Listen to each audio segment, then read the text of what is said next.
unmute myself. There I go again. Hi, everybody. Thank you for joining RedTech for episode 5 of the Global Online Content Series. This particular one is really interesting, a bit different, because we initially started, everybody on screen, we all had this debate because we were going to do a webinar on how program managers or heads of content should be thinking about their business, what they do, how should they shape themselves, how should they prepare, because the environment's different, the talent they're working with is different. And then it suddenly started to emerge that there was so much concern about the future of radio, it became a little bit about how do you save radio? So we're going to talk very broadly, everybody, wherever you're joining from, about what this means for content on radio when there's so much content available to everybody everywhere today. How do you even get a piece of that attention? That's really why we've put this panel together. And let me just, before I introduce the panel, all of you that are watching wherever, whether you're on LinkedIn or you're watching on YouTube or you're watching via the redtech.pro website, you enrich this webinar because you contribute, you make comments, you ask questions, you challenge what the expert panel says, how they think, or you compliment them. So feel free to send comments immediately. Already we've got Karidia from the Ivory Coast. Thank you for joining us. I hope it's not too late for you. Are you behind? I think no. Yes, it's too early for you. But anyway, put your comments in. There's a banner that you can actually ask questions, make comments. Feel free to use it. Just use it to say hi right now. We'll be able to see that you're there. So let me now tell you who the expert panel is. Stephen Goldstein. He is the CEO of Amplify Media. Right there, his name's on the screen, so you know who he is. He got into audio on demand long before it became sexy. And that's kind of a claim to fame because this was early on. And because of that wisdom and experience, he's now an adjunct professor teaching the business of podcasting at NYU Steinhardt. Am I saying Steinhardt correctly? Should it be said differently? Steinhardt, yeah. Steinhardt, yeah. So brilliant to have you here, Steve. Thank you for joining us. Very happy to be here. Mark Gilman's a morning show presenter, was a morning show presenter on 5FM in South Africa, based in Johannesburg. It's a national music radio station. He now runs various businesses in the audio space, from rock the radio to turn the radio up. He's, let me tell you why he's here, because he's a constant critic in my ear, on my WhatsApp, in my LinkedIn. Whenever we do a webinar, he's got something to say about how awful it was. So we said, hey, Mark, come on board, make it amazing. Mark's here. Let's see if he can. And finally, Patrick Davis was until recently the SVP programming for iHeartMedia in Dallas. He's been doing the hard yards for many decades, and he's an award-winning programmer and talent coach. And of course, that talent coach part of our discussion is going to be important. So it was really necessary to bring someone who's been doing it for a very, very long time. Thank you, everybody, for joining us. Thank you particularly to our audience. Like I said, you're absolutely critical to how this webinar goes. So feel free. You don't have to wait for a special question time. When something strikes you, and I don't mean Mark's tongue, but when Mark says something that you're particularly enthused by or offended by, or something that Steve says that's really wise, feel free to put your comments through. We'll put them on screen, and of course we'll attend to them. So like I said, make it work for you. That's the important thing with these webinars. And ultimately, at the end of this session, we want you to leave with some really great ideas about how you can get back into your business, into the running of your radio station from a programming and content point of view, and take some of these ideas and make them work wherever you are. So let's hope we get that done for you. But for quick context, let's start with you, Steve. Where are we today? What's it like? And don't spend a lot of time if it's miserable. Well, I'm not into it day to day, so I can't say how miserable it is, but I can, since I'm teaching, I'm talking to Gen Zers all the time, and their media habits are vastly different. Some of that is intuitive. You know that they're on YouTube and Spotify and Instagram and TikTok. In fact, there's a whole term called TikTok brain, and it's how they surface and surf content. And it's just vastly different than what I think radio programmers are used to. And I'll probably bring this up a couple of times, but if I were programming a radio station today, I would be quite aware of the social signals around me. And they really don't involve radio most of the time. There is talent on YouTube that people are watching that have millions and millions of followers. There was a woman profiled today in the New York Times who is more popular than Martha Stewart or Ina Gardner, and she is a food influencer with 22 million followers. Wow. So, short version, there's a lot of other stuff out there. Yep. Mark Illman. Yes, you. What? What are you thinking? What are you hearing? What's the buzz? I just don't think there's, look, number one, we got to stop talking about this and start doing things, right? And the trades and these red tech things are filled with blabber, blabber, blabber. And then everyone gets up and continues doing what they were doing. But I don't think that there's a competition. I mean, I think that part, that needs to stop. YouTube has destroyed everything and everyone, right? There's no point even taking that on. So I can't see that we should even sit down and discuss what the threats are. I think we should sit down and say to ourselves, what can we do that we've always done that's still completely relevant in this day and age? All these other things will follow on. And if we do those things really well, then, then the bears will come. And that for me is the part that I think is missing, is that we have this amazing river, stream, platform, piece of technology, but it's got no fish in it. And without the fish, without the salmon, there's no bears and there's no anglers. And that's the problem. Well, that's what we're going to solve today, right? In essence. So if I go turn the radio on now, it's empty. This morning we were talking earlier, but before we came on the air, about ISBC, about the students winning some talent competition. I went to go listen to one of their radio stations. The radio station was called Shock Radio. Needless to say, I was shocked to find out how shite it was and empty, bereft of anything shocking. I, as a bear, I walk on. I go to the next river if that's the case. And where do I invariably land up? YouTube. It's amazing. It knocks the socks off everything. And largely it's becoming more and more live. All they're doing is what we used to do, that we're sitting around talking about instead of getting on the air and getting busy. Well, enough, Mark. So you've told us where we are. Where now your next step, and I hope you're ready for this, come with the answers, because we're coming back to you. Patrick, you've just come off running radio and you know what was working, what wasn't. You were seeing audiences either grow or contract. How do you see it? Well, I agree with both Steve and Mark. I think that the competition in social media, and it's competition for time that used to be spent with radio. We need to get back to doing what we do best, and that's forming relationships and bonds with listeners and giving them a unique reason to come to the radio station. And too many times we're not living up to that, right? If you run a music radio station, there are better, more efficient ways to get that music, and without the commercials, exactly what you want. That's not really our unique selling position in radio anymore. It's got to be the talent if we're going to find a way out of this, and we have to tap into that. When I look at social media, I see more creativity and things that we used to do in radio that captivate me in a short period of time. And I think one of the areas we should touch on today is how little time we have to make an impression before people decide that they're going to go on to something else. Exactly what Mark was saying. He listens for a little bit. That's what you get. You get a few seconds here and there to either captivate somebody or they're on to something else. So I think that's painted the picture very clearly. So what we did when we were planning this webinar was we said most countries are experiencing. Can I butt in for 1 second? Yeah, go ahead. I think that's what you're good at. Go ahead. What's kind of crucial for me here is that we look at where we've come from. You know, the classical, you don't know where you're going until you know where you've come from. And we mustn't lose sight of the fact that obviously where we came from, we were top dog, right? But we were top dog because there was nothing else. Number one. Let's put that into perspective. Secondly, all of us went to work in radio stations that were all run by drunks and drug addicts. That's why they were good. Exactly.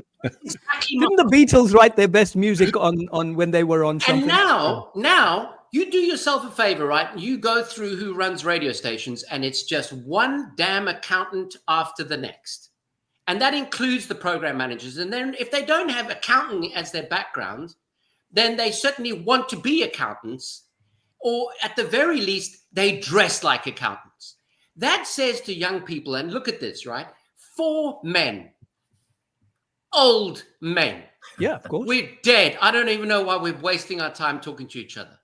Because Mark, you 4 were men. ranting about The it, so I had to put you on. The people that are watching us today are killing themselves laughing. They're probably making TikToks of the 4 of us discussing this dead, obsolete concept where there's no drugs, no drink, and no rock and roll left. We came from that. We had the benefit of that. We were the new romantic music of the 80s that said to millions of gay kids, it's cool to be gay. That saved their lives. We were this geek place for people who wanted to discover music, stick things through body parts, have vast socio-political thoughts on things. And the accountants have come along and removed all of it. But it's not to say that it can't all come back, because the kids haven't changed. They're still geeks. They're still weird. They still want to discover music. They still want to do all these things. So all of that is in place. But we mustn't forget how lucky we were from that perspective. Oh, yeah. And No before doubt, we no go doubt. ahead and say, right, this is what we need to do now.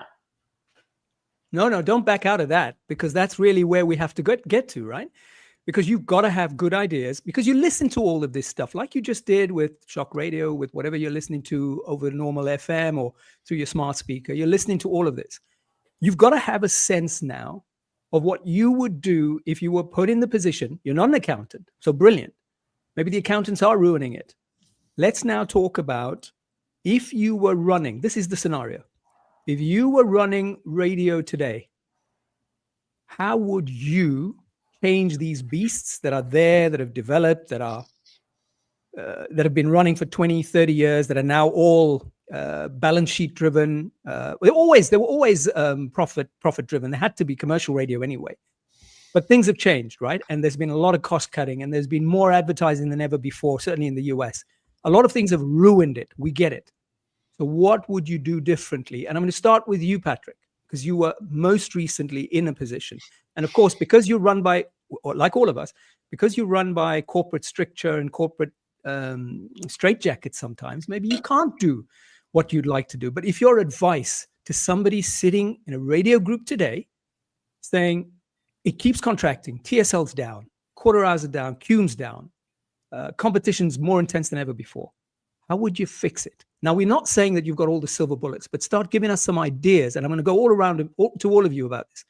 What would you do, Patrick? I would start taking more chances. I think to Mark's point that it's not from my perspective, it wasn't accountants more than research. But if research, let's go with Howard Stern. If that show was researched in its heyday, it would never get on the air, right? Because people would say it's too offensive. And it was huge. We research things to death, and I'm not saying there's not a spot for research. There absolutely is, but we have to take more chances because what we're doing is not working, right? To your point, TSL is contracting, QM is contracting. We have to give somebody a unique reason to listen to us, and playing the same old songs all the time is not going to work. So to me, that would be the first place, is to identify talent in your group that you think can make it. Not everybody can do long form content, but everybody can be entertaining with the right coaching. So I would start there. Identify the talent on your team that you think can do long form content, who can be more entertaining in doing what they're doing, and then take some chances. How do you spot? Let me just stay with you on this, Patrick, because this point about finding the right talent. So I'm a lover of football, what you call soccer in the US. How do you find the Diego Maradona, the Lionel Messi? How do you find, what do you see there at 16, at 17, at 20 that says, okay, there's enough good raw material here. I think I can work with this. Somebody who has found their voice and has a unique perspective to share, not somebody who wants to get on the radio and do all the other bits that everybody else is doing, but somebody who has a unique perspective and a voice to share with the audience. So is that the interview? Is the interview say, what would you do in an interview with someone like that? Or where would you spot them? Because it used to be, I'll spot them on campus radio, but campus radio just became a feeder machine that learned from the other radio stations to do what they were always doing. And you just wanted to sound as good as the guys who were listening instead of bringing something new. How do you find that? Well, it is more, well, with radio stations, and you talked about contraction of the audience, but inside the radio station, there's not as many people. When I started in Dallas, I oversaw over 70 people. At the end, I oversaw 20 people. So it was dramatically different, and the number of young people that you find in there is difficult. But I will say, at the end, we had some people from TCU and SMU who were part of our promotions department. I think you can find somebody who maybe they don't even know that they would be good on the radio. You have to talk to everyone. We also looked for influencers in our area. That the trouble with the influencers, they feel like they have more freedom on social media than they do on the radio station. That is a barrier to entry for them. So I would talk to as many people, and there are a lot of people in the business right now who are young, who have a voice. They just don't know how to use it, and coaching them to use that voice and that perspective in a unique and compelling way is our job. And coaching takes time and money, and sometimes the accountants don't have time for time and money. This is the problem. Can I just, time is the most valuable asset a coach can give to the talent, because without investing your time and energy into them, they won't grow, and they also won't trust you. If you don't listen to their show and have comments and feedback, and the only time you hear them is when they come into your office and they want to play something, or you play something for them, they're not going to respect you, and they're not going to bond to you. You have to listen to their show and spend your time investing in them. Thank you, Steve. I'm going to come to you now. So just back, let me reframe. So just in case you've forgotten, you're in charge of this big network. It's like everywhere. It's on the down. It's spiraling, maybe not spiraling, but over years, the trend is just contracting TSL, contracting Q. How do you turn around? So let us start with a couple of numbers, okay? We did a project with a large broadcasting company in the U.S., and we looked at morning shows in a particular market, a top 30 market, okay? The top 7 stations. So these are not the stations that are theoretically in trouble. These are the healthy ones. 25 to 54 morning drive, okay? Top 7 stations, 25-54 morning drive, large market. What percent of the audience, the cume, is listening just one day a week? And the answer is 59%. 59% are coming in one day a week into morning drive, and only 18% are coming in 2 days a week. The audience is voting quite loudly that this is not that important to them. They have other options, and we have touched on it, but I think it's really important to dig in on it. YouTube being one of them, and YouTube is now the #1 television network in the United States. It is bigger than Netflix. It's bigger than any of the NBC properties. That's how big it is. And that's where talent is. And I don't want to miss what Patrick said.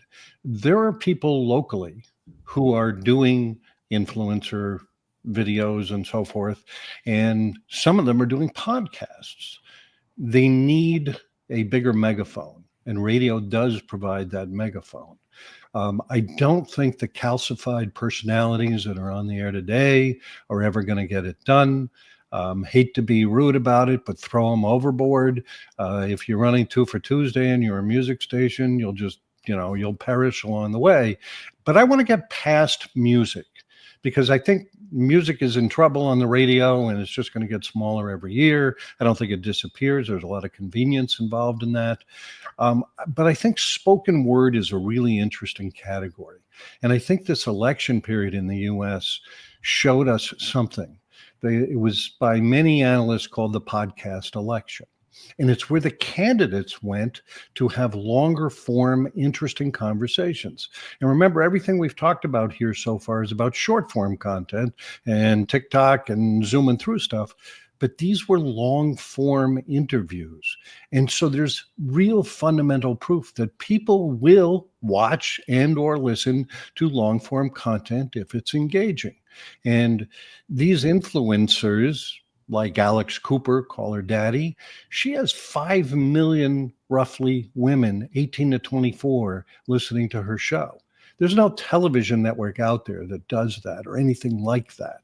And so the politicians were very smart to pivot and use these platforms because A, they're efficient with audience, and B, they're able to talk and tell a story, and it's all fresh and it's all different, and it's not traffic on weather on the 8s. It's just a whole different model. And so I think that the validation of spoken word, certainly in podcast form, occurred in the US during this election, but spoken word is way higher than it's ever been around the world for younger demos. It used to be pretty much an 80-20 deal, 80% music, 20% spoken word for demos 34 and under. Now we have seen that number double. Let me just grab a number if I can. We're at spoken word by platform was 28% in 2018 among 18 to 34s, and today it's almost 60%. So the audience, the younger audience, is saying, talk to me, give me something, tell me something, entertain me, tell me a story, whatever it may be. They are screaming for that, and they're finding it on other platforms. And so until radio starts looking at the other platforms for the talent, I think all this calcified stuff will just slowly, continually work its way down, sadly. I'm glad you brought it up, because there are programmers who are here listening, watching this webinar, who run music radio, and they're saying, well, how do I get in on that action? And we're going to come back to answer that. But let me just, I want to flash on Sean Ross's comment. And I want to also thank Sean. When we were planning this webinar, Sean, who does Ross on Radio and a couple of really cool newsletters, he helped us get in touch with Patrick, by the way, and was also kind of really involved in thinking about how we were going to roll this out. So really appreciate your involvement, Sean Ross. He says to you, Patrick, what does coaching look like when, and this is particularly to US markets, right? There's so much voice tracking. How do you want to take that on? And then I'm coming to you, Mark. For me? So first, Patrick, first you go. The first thing I would say is that not everybody is coached the same way. So it is my opinion that it is hard to mass produce great original content. If you're doing 11 radio stations a day, you're probably not mass producing unique, great content, or you would be the richest person in the world. So my suggestion to people who I really think have a unique voice and perspective is to not do 11 radio stations a day, but concentrate on building one great show full of unique, compelling content. That's hard enough in and of itself. Doing 11 today, to me, the analogy would be McDonald's. If I want quick food and I want it delivered fast and I want to mass produce it, I'll go to McDonald's. If I want something that is more unique and compelling and an experience, I'm not going to McDonald's. So I think you have to coach them in if they're mass producing it, you have 11 radio stations, that's basically coaching the formatics and making sure that they've got the basics right. If you're coaching somebody who has got a true show, like Steve was saying, where you're doing long form content, then that gets into storytelling and setting up and entertainment value and things like that. Okay, Mark, let me throw this at you. So we've already heard about some ideas to fix some of the things that have gone wrong that we've actually brought on ourselves. There's a lot of this is self-inflicted wounds, right? Not me. No. Okay. I'm just saying, in general, the industry, self-inflicted, lots of self-inflicted wounds. So now when you want to start to fix things and go back to doing things that you should have been doing from the beginning, reputation's already ruined, right? When you serve that breakfast and you ruined it, people don't come back because now you've got a reputation for bad breakfast. And this is the problem. So even if we fix it, people have gone off to all of the other choices that are available. How do you even get a chance Kids, when you fix it, to get it back. Kids have gone back to knitting. They've gone back to vinyl. We'll have tube televisions back soon, where people are putting carpets down on their floors. Not so sure about the tube television. I'm not so sure about that. There's something, you know what? Humans are quite a complex species, and I think we don't give ourselves enough credit. And if anything, humans yearn for tangibility, and radio has tangibility. In fact, I think there's a retro wave coming, and I am greasing my damn board, because when they start to see what radio stations used to look like, and dirty coffee cups, and and a hooker asleep on the couch in the background, they're going to be like, damn, we want a bit of that. They will come to that. All of us, know enough young people to realize that without a doubt, just out of pure curiosity, they've gone out of curiosity. They've taken to social media because of curiosity, right? I mean, that's what drives social media. They've taken to music. Music discovery is as big now as it ever was before. In fact, now they discover more. Kanye West is like Jesus Christ of music discovery, right? Like every kid has learned about funk, soul, hip, jazz through Kanye West. Now, none of that was possible before. So all of this is amazing. I don't want people to think for 1 minute I'm saying, oh, we need to go back to the past. God forbid. We're in the better place now than we've ever been before. But these tools need to be used, not spoken about. And similarly, when it comes to, where do we go to next, and how do we now reappear and say, oh, this is what we're doing? Well, you just got to get up and do it. It's impossible to say, is it going to work, right? But I'll tell you this much. It's a crushing irony. And I'm sorry, I was thinking when Patrick was talking about the word coaching, it's got to be the world's worst word, right? Because coaching is what has got us to where we are now. And after the break, we need to get back to the music within 15 seconds. Rules. You have to back announce like this. Rules. That's what coaching mostly is. Do the secret sound competition. That's right. As opposed to, are you weird and out of control and a performer? Hold on a minute. I'll get you a studio. I'll make space. I'll tell people to run around you and let you blow the doors off this damn thing. You come and tell me what you need. I'll give it to you and we'll succeed together. It's a risk. Patrick started out by saying that, right? We have to start taking those risks. Mm-hmm. And all of this is money related, because I can hear this lot listening to us today and they're going, but you don't understand that we have a bottom line. Yeah, whatever, bro. Your bottom line will go through the roof the minute you put some entertainment back onto your damn radio station. And why? And what's the proof of that? You're off spending money, budgets you didn't have apparently to pay your morning show or pay a producer or, God forbid, imaging for your morning show. But you found that money to create a podcast department.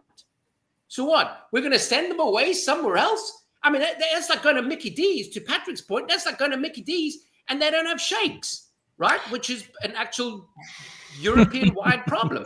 And you will go somewhere else for your damn shake. Okay. Feel free to disagree. Jump in here on this. Go ahead. Go on, Steve. So part of the problem is you've got your studios, you've got your antenna out in the field somewhere, and that is the model that we've lived with for a long time, and it was a great model, but it's busted. That model is totally busted. Content needs to live on multiple platforms, and they may not listen to you on the radio. I have kids who listen to NPR shows, but wouldn't know how to find the NPR radio station in their area. So what do you want to do? You want to say goodbye, sorry, unless you listen on the radio, we're not going to talk to you? No, you're going to meet them where they are. And that is in podcasting, video podcasting, all the different social media platforms. This is a total pain in the neck, but this is what has to happen. And I'll give you a good example. The guys at the TV networks have figured this out of desperation, out of necessity. I mean, SNL is celebrating its 50th anniversary in the US. They are bigger today on YouTube than they are over the air. The average episode of SNL, on the air at 11:30 Saturday night does about 4 or 5 million people. The collective clips on YouTube are doing 30, 40 million a week. That's a new business. They didn't want to be in that business. Believe you me, they hate that business. But without it, they're out of business.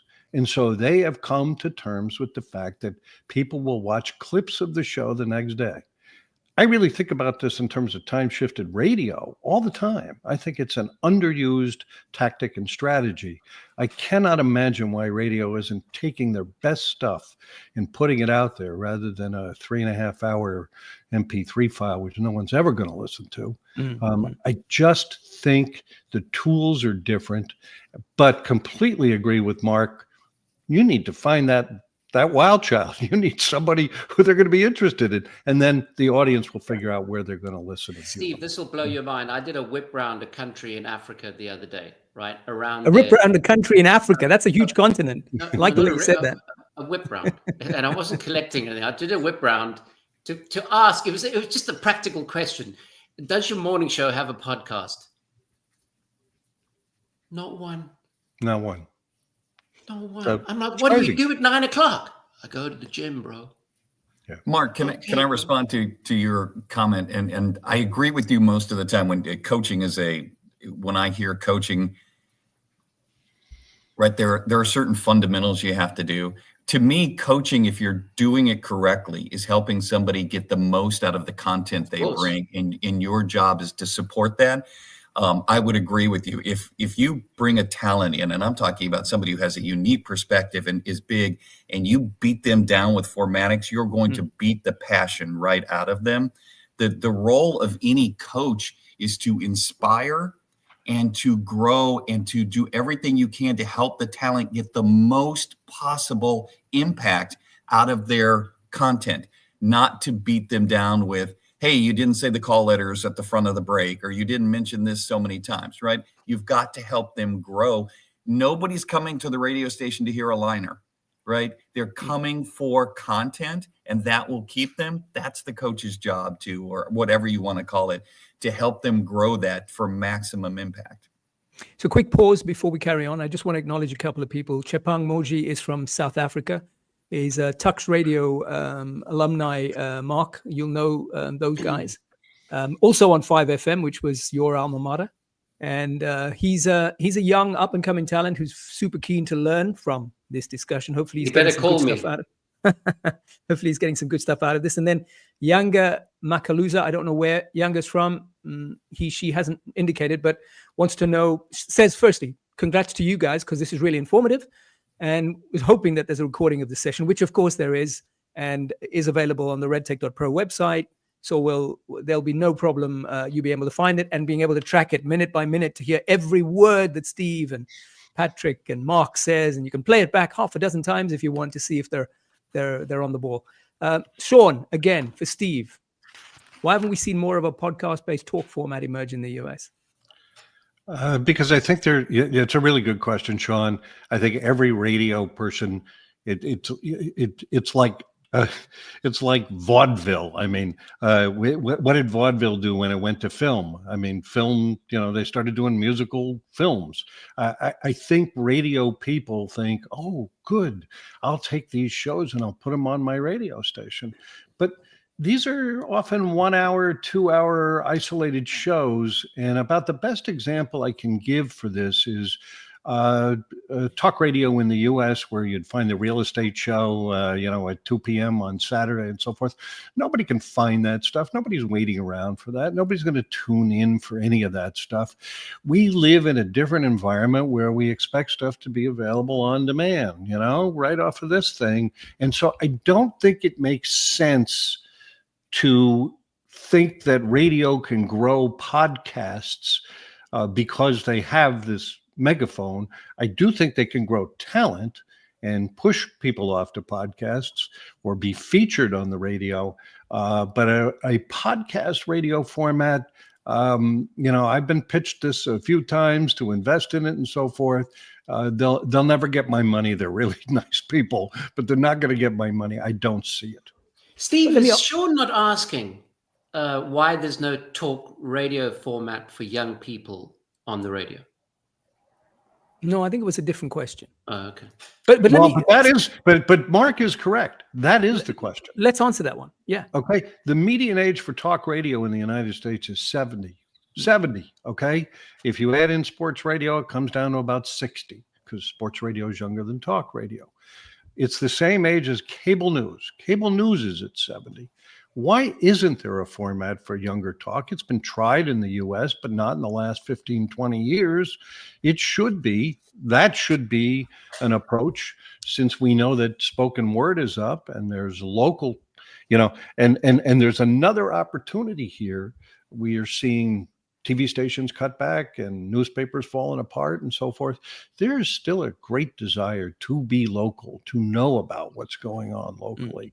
And so, yes, there should be more young talk on the radio. And there was. And I think back to the classic rock stations, many which we put on the air or developed when I was a co-founder of Saga Communications, and we built up morning shows, and the hosts were 27 years old at the time. Now they're 47, 57. But at the time, they were the plugged in local people. Those were the local talk shows. They still are, but they've moved up demo.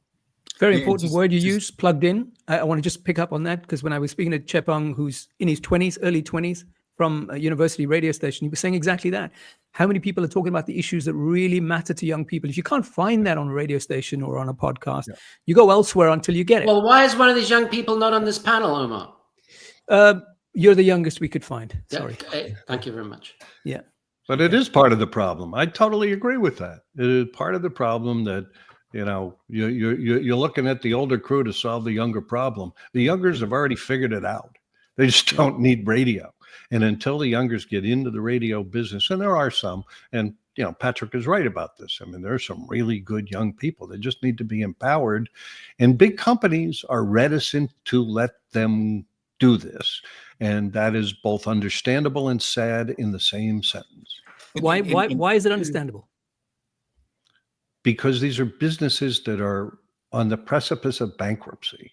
And so they are trying to control everything. But I know most of the CEOs who are running the radio companies in the US, and these are smart people. They know what they aren't doing right now.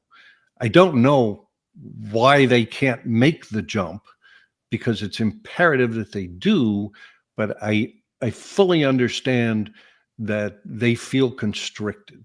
I mean, I got to tell you, Bob Pittman is never, ever the dumbest guy in the room, but he's running 800 radio stations. So he's playing the scale game because that's the game he should play. But the local independent radio company, they need to play a different game. Patrick, why aren't they moving? Those that should be moving. Well, I do think there is a careful, Patrick.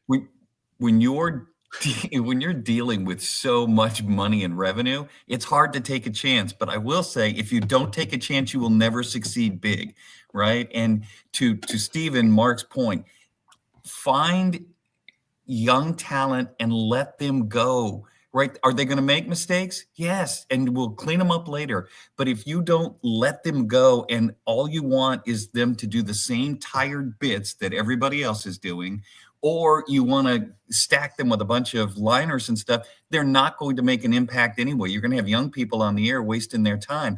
Let them use their voice. Mark, do you need to think about this, or can I just throw it at you? I long ago gave up on these radio types, right? Wait, hold on. Wait. No, don't take control and take it off somewhere. I need this answered. And the issue is, you've got the CEO of a radio group sitting in front of you. You can either answer now. I'm about to answer it. What are you saying to him? I want you to say it to him. Say it to him in those words. The only way I was going to get shit blown up was to go and get someone to pay for it, right? Because when you turn up with a checkbook, then suddenly these PDs want to talk to you, and the GM wants to bring you a cake. So I went off, and the brands would say to you, "We don't believe you." Number one, right? And the reason why they don't believe you is because they're so browbeaten, because every single time they call a radio station, they say, "Can we blow something up?" No, that doesn't fit into our format. It's the wrong demo. It's this, it's that. It'll jeopardize our programming. But they want the cash. And the cash is waiting. I mean, Steve will tell you, podcasting is taken off, not because people are talented at podcasting. 99% of them are shite. But podcasting is taken off because money has shown an interest in podcasting. And why has money and why have brands shown an interest in podcasting? Because they can actually control the content, get what they're paying for, not be told no. So it's I don't know if that's true. I don't know if that's all accurate. I'm going to get back to Steve to respond directly to that, whether that's chicken or egg. Did podcasting happen first with some... I know, yes, of course, in the firmament of all of it, not everybody's talented. There's lots of mediocrity, but there's also lots of gems. Mark, again, focus. CEO of a group of radio stations is sitting in front of you at a meeting today and is saying, everything's going down. Everything's contracting. Tell me 5 things I should do today to change that. And if you need to think about it, I'll come back to you. No, if you've well, got those I tell 5 you, things. For starters, you need to go and get a startup, right? Because you can't do it yourself. That's clear. You ain't turning this ship around. I mean, this tanker is not going to turn around in the Bosphorus Strait. So you need a startup. You got to go. What do you mean? What do you mean? Say some more. In the same way that a Google can't move, these companies become such behemoths that they can't develop. They have a research and development department, but ultimately anything that's weird or strange or obtuse can't be developed by them because they're all going in this direction. So what startup? The radio it's a startup in what? So a startup is me and some crazies in my back room, right? And we've got some idea. You need to go and get me and my crazies and say, look, I don't really understand what you're doing. That should be the first thing. It's just a bit of contrition, maybe, right? I don't know what you're doing, but I'm in trouble here long term when they find out. So I need to invest in something. And then you need to invest in that. And you need to clear a space. And you need to bring alcohol and matches and say, right, go wild. And while we're doing this, you need to also tell me how we're going to find money for this, right? Because there's no point that they go wild and then someone says, how do we monetize this? That conversation was never entered the fray. The people who are doing it, if they're good at what they're doing, will have a solution for all these problems. And mostly it's just letting your hair down. What's the other 4 things? Okay, we've got this. Find the crazies. Number 1, find the crazies. Well, I'm the king of slogans. I'll sum it up in R's, right? Radio begins with an R.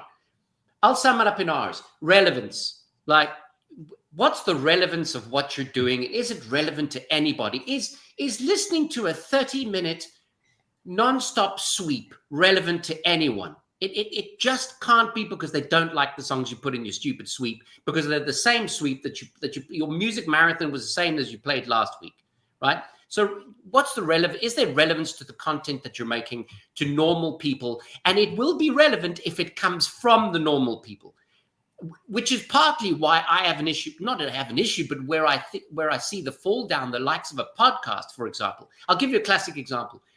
You can't call a podcast. I used to always say to people, you can't call any radio station anymore. You can't call a television station. You can't interact with anyone. Now, I don't know why that's the case, because the audience was always our pool of creativity for radio stations.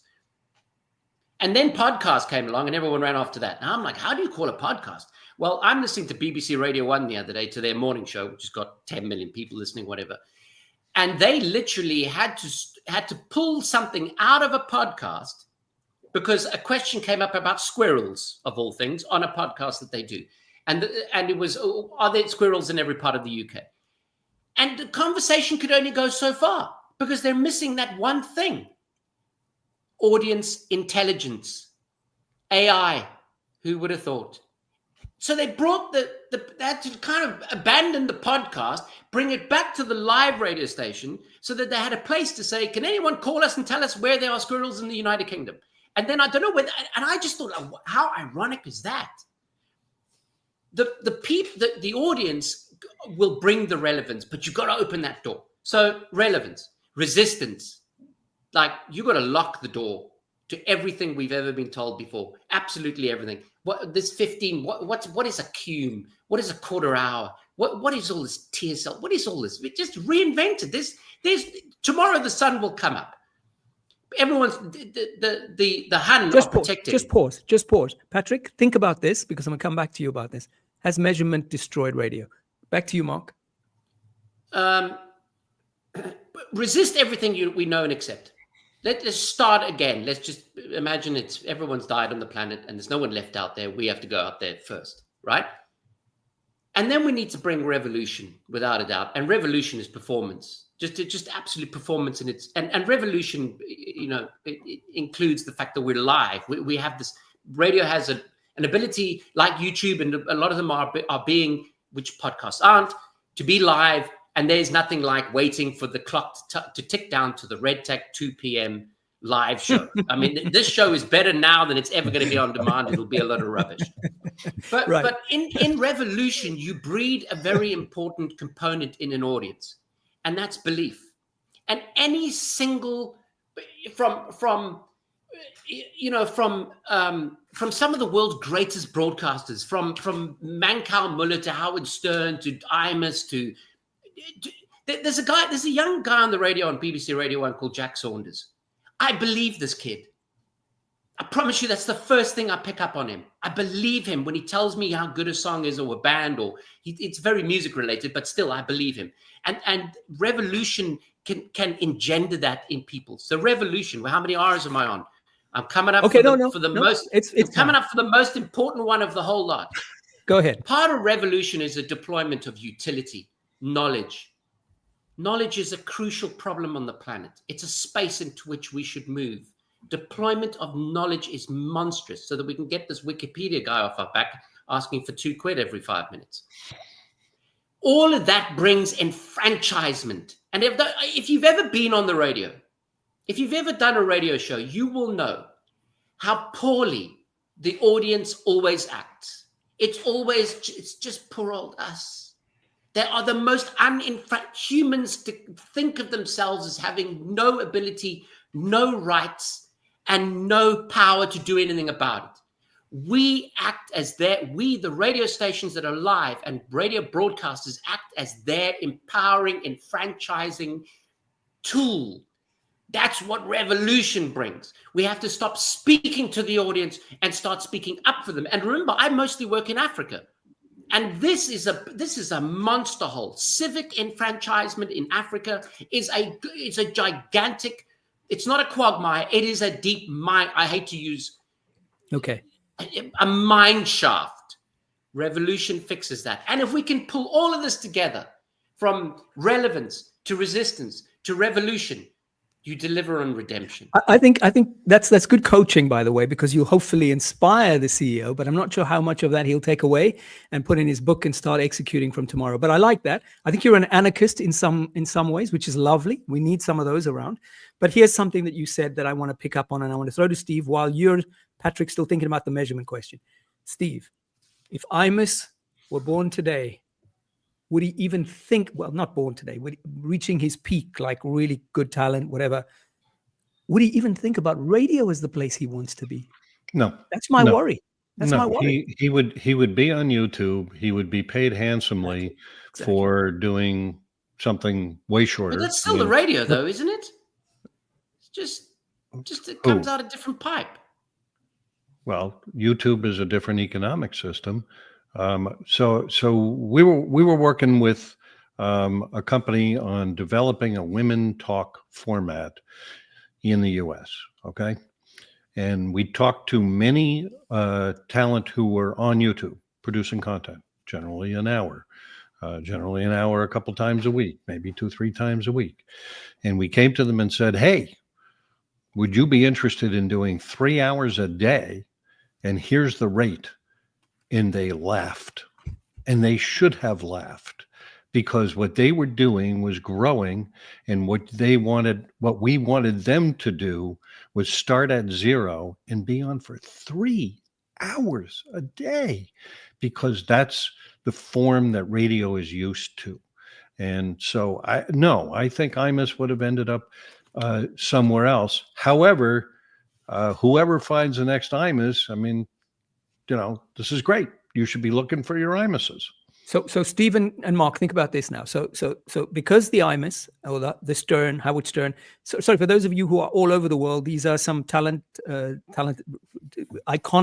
on-air talent that primarily in the US, and you may or may not know them. And So I just Imus wanted to remind you, passed great away. morning I mean, show he's not anymore. or drive show presenters. So we're saying, think about this. If they're coming through now, what's the proposition that you as the head of a radio group is putting in front of them, different from the proposition you would have put in front of them 20 years ago? I'm going to come back to you with that, because that's what we need to give advice to these programmers now. They're finding this talent, and the talent's not necessarily interested. I'm coming back to you. Back to Patrick, though. Measurement. Has that been one of the things that brought us to where we are today? I don't think so. I think our failure to innovate and to break new ground has brought us to where we are, because the measurement just over time, to me, accurately reflects what you see. There are fewer people, especially younger people, spending as much time. Steve said that was it 59% use radio once a week, right? I know when I morning started show once a week. Yeah. Well, when I started at KISS in Dallas, our average age was 26 years old of the average listener. At the end, it was 40, right? Mm-hmm. There's a huge hole on the younger end. And clearly, to Mark's point, we're trying to perfect what songs should be played when we're really not the best at that. If you want your songs and that's all you want, there are other better platforms to get that on. Without original content and innovation and something new, that to me is what has hurt radio the most. Okay, when you I think look you're at right. a top 40 now and a top 40 20 years ago, is it vastly different? I would say probably not. You have a big morning show that plays some music, and then 10 a.m. to midnight, it's still the same. 8:30 a.m. 8:30. Yeah. So we're looking at mid 80s to 2024. Has CHR Top 40 really changed that much? No, but our audience has changed a lot in that time. We have not innovated with them. You know that you've just brought up something that now triggered something else in my head. So we give morning shows a lot of freedom, but yet they're also contracting. Yet they're local morning shows in some cases. They're supposed to be the best talent that we can find. They're given a lot of freedom. Why are they losing audiences if they've got all of those things we keep speaking about as being fundamental to good radio? What is it? Good content. Forget radio. Good content. It's supposed to be. But I think Patrick is right. They're doing a formula, and the formula is not as elastic as anybody would like it to be. And I mean, I've got this focus group going with these NYU students, and I can tell you that they don't really have any kind of disdain for radio. It's not that they wouldn't listen. It's just that the people talking aren't relevant to them. They are listening to Emma Chamberlain, who has a podcast called Anything Goes. Well, why do they listen to Emma Chamberlain? Because she talks about issues that are important to them. They are 18 to 24 years old, and she is targeting them. And really interesting, because we haven't spent a lot of time on video, but I do want to mention this. Yeah. The Emma Chamberlain podcast does better in audio than it does on video, and yet Emma Chamberlain is a star. Why does the audio do better than the video? Because she's just sitting in a chair or sitting in her bed, and she doesn't really care about the video. There's not much to see. And so the students here in my class, so it's, small sample, of course, but they are choosing the audio because there's no benefit to the video. But they are choosing Emma because she's talking to them. Mm-hmm. And I think the short answer on all of this is find more content that makes eye contact with people, and you will be successfthat. But don't limit it to the radio station. Use all of the angles and all of the platforms available. Good. That I think everybody gets clearly. And I think when you say eye contact, you don't mean visual only. You mean ear contact. You mean relevance. Yes, make sure I mean relevance. Yes, eye contact is right. Yeah, yes, of course. Yeah. But so Daryl Ilbery, also morning show talent from South Africa from way back, says everybody knows that you need people who understand the science and the art of storytelling to be really compelling. Where do they turn to to get that kind of coaching? Where would they find that today if they work inside the business of radio? Anybody? I'm throwing this open. You have to find, like, there are different coaches, and I think this is the discussion Mark and I were having about coaches. To me, there are two vastly different kinds. They're the ones that have the list of don'ts, right? Don't do this, don't do that, don't do this, and then do all of these things, you'll be fine. I think there's only going to take you so far, right? The people who are trying to get the most out of coaching, the art of storytelling, how much detail is too much detail, things like that, and allow you the freedom to just mess up, right? And then we'll talk about it later, but not critique every single thing they do all the time. That's a different kind of coach. Maybe there's a different word for that, but one to me is very, if you're going to grow, I think you need to align yourself with the second kind of coach, because the do's and the don'ts, that's going to limit you in your knowledge. You're not going to grow in that environment, I don't think. We had a flash up, I think, from Sean earlier. Was it? Let's see. Spent a lot of time on tech issues. How do you find the time for product instead of troubleshooting automation?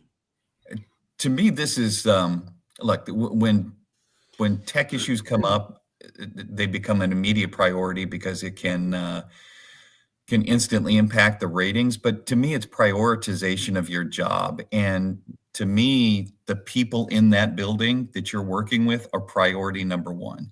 And helping them grow and get to the next spot that they want to go to, whether it's leaving the radio station and going on to a bigger market or getting an opportunity to do more content. To me, every single day, those people that I worked with in the building were the priority, and helping them grow. The worst thing that I always thought could happen is if they wanted another job and they went to interview and they didn't know or have the skills they needed because I didn't teach them those, then that's on me. I cost them that job versus them not being qualified. Mark, back to you. Want to hear a bit more of a rant now about? I haven't a clue. I've decided I don't know anything. You fine. Let the others decide that, though. I want to give you some self-worth back. You've been a lot of fun. I mean, the this, so tech thing is a funny question, right? We are swimming in tech. Yeah. I can't even tell you. I promise you, the minute they hear the price, they're gone. They spend all day long telling people, oh, tech this, tech that, we're going to do this, we're going to do that. And then the minute you send them the quote, oh, no, they ain't got money for that. I mean, I saw something the other day of some PD who was ranting on about the amazing list of wish list he's got for what tech could do for him. I'm like, there's a company for every single one of those things. Put your hand in your damn pocket and stop talking about it. Amazing stuff. And the software, and by tech, I mean software, not hardware. I'm not interested in transmitters and cow tipping. The software that's available, it is relevance. It is, I promise you, is our last chance at relevance, because that software plugs you straight into a world that we're too old to understand, and it does it for us. Just amazing. I mean, the likes of from music Datac to Futuri to Radio Cloud to all these companies are just doing mind-boggling things. And the reason why they're doing mind-boggling things is because they keep away from radio types, and they're all a bit weird, and they're super intelligent. Steve? Yeah, I'm not sure I understand the tech question. Okay, you can watch Tim Cook do his Apple presentation, and they go through the whole thing, and it's just super glitzy. It looks fantastic. And at the very end, he leans in, he says, oh, by the way, this was shot on an iPhone 16, the whole thing. I don't know what the tech issue is. All I know is tech is cheap today, and these tools that we have are pretty remarkable. So I'm not sure what the tech conversation is, but I do want to reinforce something that I don't think I hit on, and I want to make sure I get to. We are in this incredible creator era because of tech. People can crank out their own shows and post them on any platform they want, TikTok, YouTube, whatever. There are people in your backyard. They're in Dallas. They're in any market in South Africa or wherever it is. they are creating stuff, and some of them are miserable, and some of them are interesting, and some of them have the potential to be great. And finding those people and giving them the megaphone of the radio station, either on the air or supporting their podcast and selling it for them and monetizing it and amplifying it, all of those things, that's where I think the next generation is coming from. They may be already there. There is a local cook, a food specialist. There is, somebody in just about every category who is probably creating something of interest, and they're way smarter than the radio people because they're able to do it with that iPhone camera and just a little bit of graphic touch, and they are telling stories. Can we agree that the flash up that we just had from Sean about AI, it's only possible to have AI disc jockeys because of how poor we've made radio today? If we were doing the crazy things and the blowing up and the bringing the matches and the gas and whatever else, and we were being crazy about this and witty and surprise, I want to use that word again because there's so little of it, then it wouldn't be possible for AI to replace us. But if we carry on with the way we are, we're so tightly formatted, AI can replicate that in a heartbeat. Can we all agree? Right. Who cares? Go ahead. Exactly. Do it. I mean, if that's AI what you're is amazing. focused on, then go do that. Yeah, exactly. I mean, we don't need it. Listen, I'll tell you this much. AI, I wouldn't give AI one round with Charlemagne. I wouldn't give AI one round with Ebro Darden. Never going to do it. But amazing. Imagine what we could make AI be. Maybe we give up on these deadbeat human beings and we'll just pump some wild thoughts through some machines. And then the content will get better if that's the case. And I'm happy to go that route too, if that's where we've landed up. We're coming towards the end. We don't have to stop, but let's get close to rounding up. Chepang, who's, again, as I mentioned, young, up and coming talent, under 25. Radio so formatted, it's quite hard to work. He's looking for advice here. Traffic 710, News 700. Patrick, I'm going to throw this one at you first. How do you work around the confines? He says he's just trying to butter you up, Mark. He says you did it well at 5FM. How do you think about entertaining outside the rules, making the storytelling truly come alive, even though I've got ads to play in 5 minutes? He says, I believe in podcasts and their power, but radio's king will always be. But how do we work around the rules? Actually, the big problem I have, Chepang, there is radio may not be king.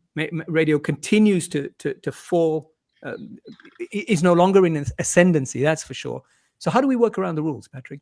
Because you always have those rules. How do you make it work? And then not alienate the audience, which we keep talking about. That's what we're doing. We if I may say it, pissing them off. Well, I think that creative people are creative people, and you find ways to be creative within the format, right? I think, as I said earlier, part of the management issue is to open that up a little bit. What we're doing is not working, right? So open that up a little bit, and let's not be so afraid. I feel like sometimes we are holding on so tight to everything that we've done in the past because we're afraid to lose any more, that we don't take a chance to go, okay, you know what? By holding on that tight, we just continue to decline. Let's try something new. But look, I don't want to cost anybody their job either. I would say be creative within the format to start with. Those are the people you usually identify as later having the ability to be more creative in long form. I think that's very useful as well, that you've hit on something, I think, a really important button, which is there's so much fear now that we take fewer risks. We're worried about what we're going to lose, but we keep losing because we're driven by fear, not by the possibilities. And that, I think, is perhaps a powerful place to end. I don't know. It's a mind shift change. Can I stop us from ending? It's a mind shift. Yes, go ahead and stop us from ending. I'm Catholic. I understand rules. I got rules until the cows come home here, right? Rules are just thoughts. You know that one-way corridor at school that you can only walk one? That is just a thought in the headmaster's head. And if you walk the other way down it, nothing will happen. So just change how you look at, the did I get to the break on time rule? And trust me, these things will go away. And then finally, got to have some conviction. you got to take it. You got to go out there and I hate to use the saying "be a man" because I don't know what the new version of that is, but you have to go out there and show some courage.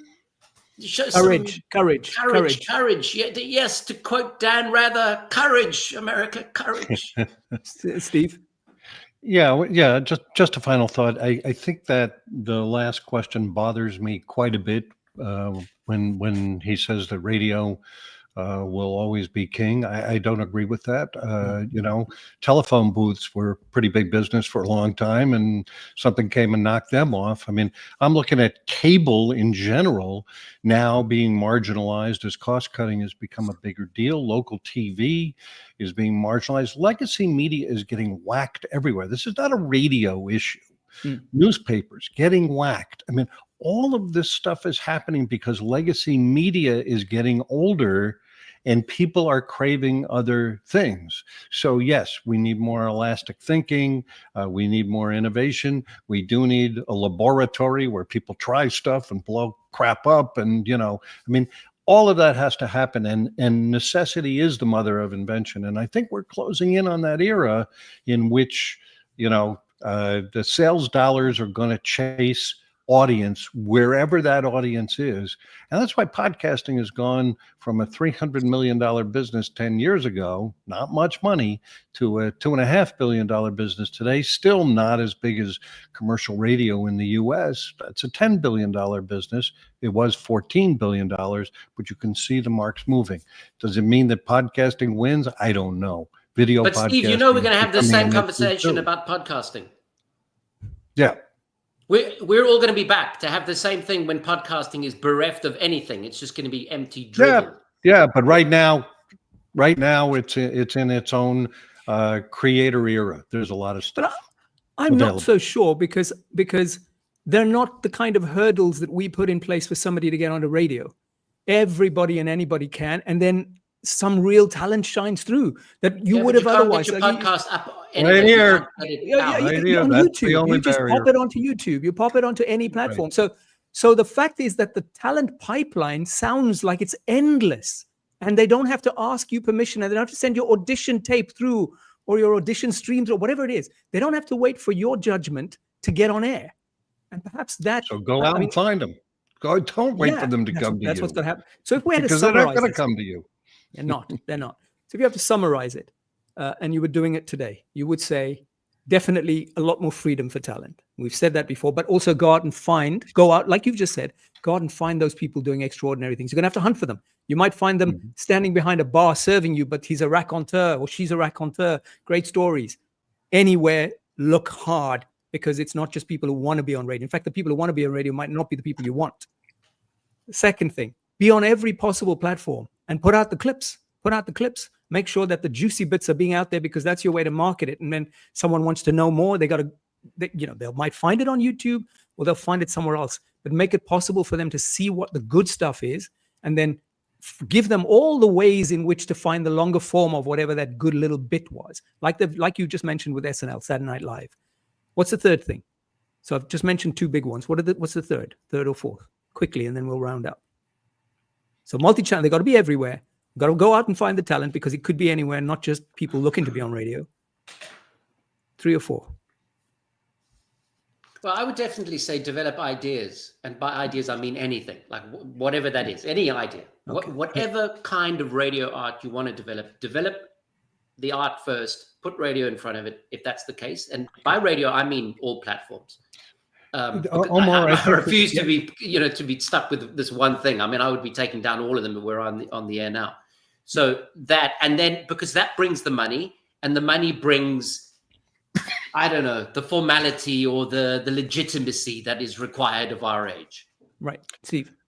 The content signals are out there. They're all over the place. People are interested in content that is not being served by radio today. I think about talk radio in the US. It's all conservative talk. But not everybody is interested in political talk all the time. They're interested in things that affect their lives. And the more we realize that, and if you look at the top of the podcast chart, look at the top 40 shows in there, there's about 6 that are political, and that's way up because of the cycle that we're in. It'll probably go back down. Who knows? But there's way more variety in what people are interested in, and they are not getting it from commercial radio, and so they will find it somewhere else. And just for irony's sake, Patrick, you've got 15 seconds. Guess what radio does to you? 15 seconds. Give it before we go into commercials. Come on. I would say be relentless in your search of talent. They could be anywhere, find them, and be relentless in trying to come up with new ideas for radio, especially to appeal to the next generation that doesn't want a 30-minute sweep of songs they could get on their playlist. Thank you, everybody. That was good fun. I hope you had as much fun as I did looking after this. You guys were amazing. Mark Gilman, Patrick Davis, Steve Goldstein, a lot of wisdom, a lot of insight, a lot of great ideas. Those of you who are watching, hopefully you got a lot of value, a lot of benefit out of this. Sorry, I'm using the word "a lot of" because that's not great from a broadcaster. My apologies for that. Want to thank Brandy for helping us with the jingle. It's got a great jingle that they've helped us with the Global Online Content Series. This is the last one for the year for 2024. Hopefully you got what? Yeah. Hopefully. I don't have to critique any more for the rest of the year. Yeah. I won't be hearing from you. Thank goodness. Wait till you hear my critique of this one. And hopefully it's a lot of critique of yourself. And I want to just thank everybody for their support throughout the year. RCS and SoundStack also supported us through the year. RedTech, if you're not already big up Michael Fisher. If you're not already subscribed, please go to redtech.pro, subscribe. You'll find our newsletters, our magazines, and of course, you'll get previews of when we're doing exciting things like this. Once again, thank you very much, gentlemen. I'm sorry we didn't have women, and I'm sorry we didn't have anybody under 30. But next time, there's always a next time. And thanks for watching, everybody.